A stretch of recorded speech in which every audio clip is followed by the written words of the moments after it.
오늘 저는 이번 민주당 전당대회 최고위원으로 출마하기 위해 이 자리에 섰습니다. 출마 선언문으로 제가 왜 출마했는지 그리고 무엇을 하고자 하는지 말씀드리도록 하겠습니다. 다시 당당한 민주당을 만들겠습니다. 집 없는 청년 105명과 함께 국회의원 비례대표로 출마했었던 권지웅입니다. 저는 임차인 그리고 1살 배기의 아이의 아빠이자 프리랜서이기도 합니다.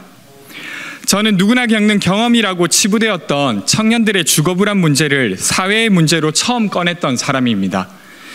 저는 민달팽이 유니온과 주택협동조합 활동으로 8년의 시간을 보냈고 지난 총선에서 민주당 비례대표로 출마한 바 있습니다.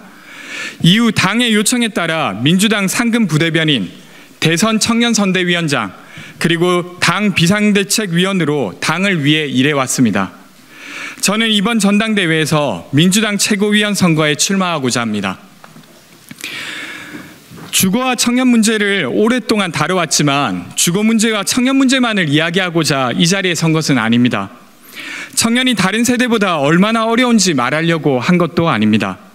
그동안 제가 이야기해왔던 청년과 주거에 관한 이야기는 우리 주변에서 흔히 볼 수 있는 우리 사회의 전체의 희망과 절망에 관한 것이었습니다. 이제 한국 사회는 정치와 함께 더 큰 변화가 필요합니다. 이번 8월 전당대회는 대선과 지선에서 패배하고 첫 번째로 맞는 전당대회입니다. 그러나 안타깝게도 제1야당 민주당의 전당대회에 관심 있는 국민이 많지 않습니다. 어대명, 반명이라고 합니다. 971이라고도 합니다.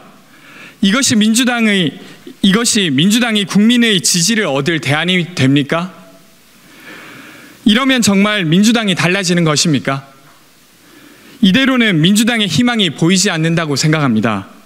민주당에 필요한 것은 세대교체가 아니라 세력교체입니다.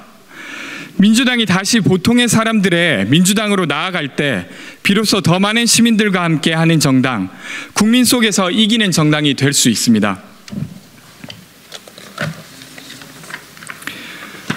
그러기 위해선 새로운 지도부에 집 없는 사람들의 문제를 풀어온 경험으로 을을 지키는 민생 최고위원, 국회 일정을 넘어 전국 곳곳을 찾아다니는 원외 최고위원, 세입자이자 1살 배기의 아이를 키우는 보통의 최고위원이 필요합니다.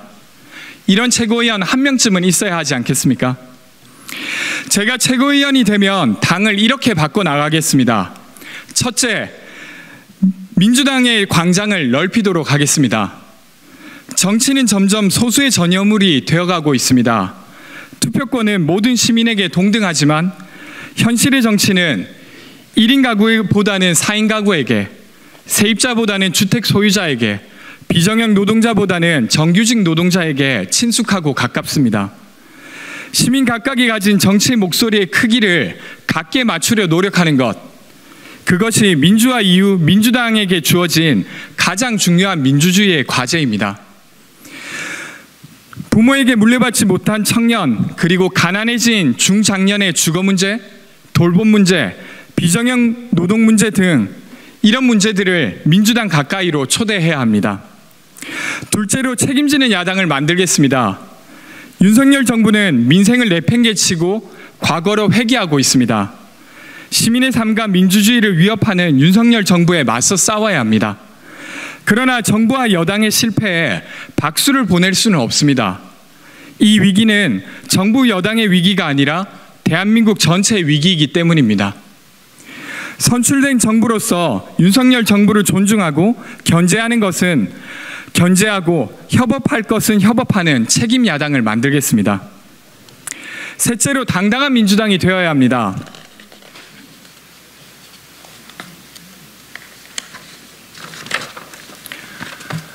최근에 성비위 문제를 감싸는 민주당, 법안 통과를 위해 꼼수 탈당을 시키는 민주당, 이런 모습을 보여왔습니다. 많이 부끄럽습니다.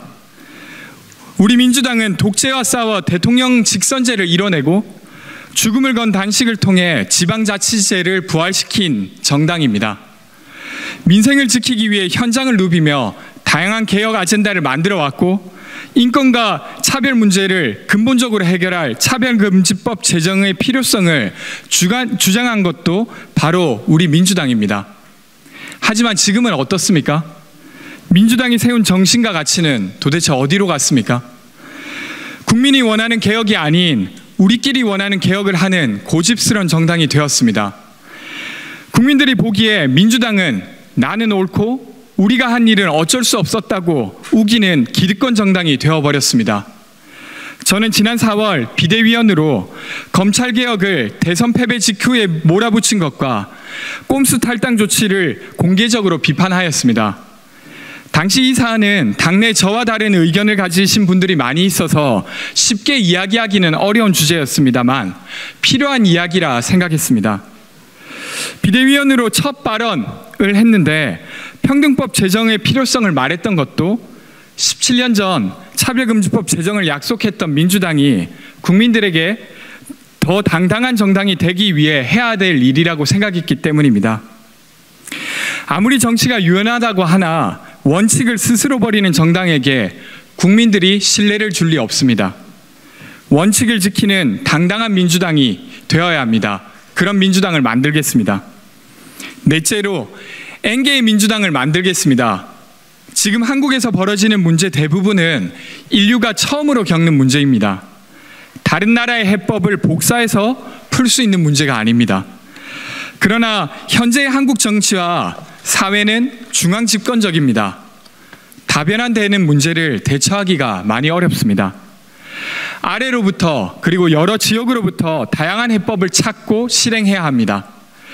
그러기 위해서 시도당을 중앙당 산하가 아니라 하나의 로컬 정당으로 만들고 지방자치단체장 및 지방의원의 당내 역할을 키워야 합니다. 이를 위해 제도를 정비하고 권역별 민주연구원 설립을 검토하겠습니다. 다섯째로 당원의 민주당을 만들겠습니다. 대한민국의 정치가 국회 내 정쟁에만 갇혀 있습니다.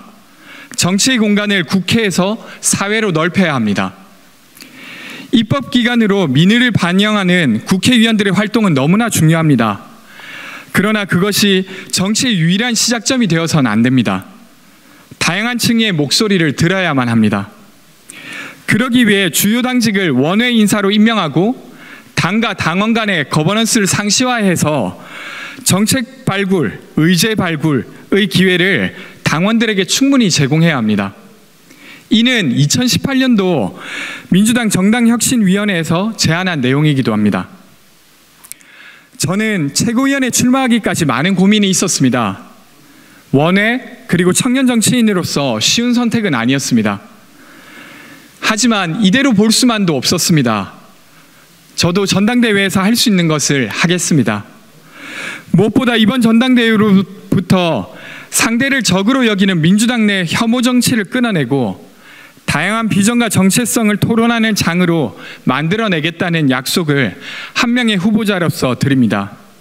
저는 그 토론을 을을 지키는 민생 최고위원, 당사자가 주체가 되는 외연 확장 최고위원, 현장에 집중하는 원외 최고위원 후보로 함께하겠습니다. 선거 기간 동안 최선을 다하겠습니다. 새로운 민주당의 가능성을 열어내겠습니다. 감사합니다.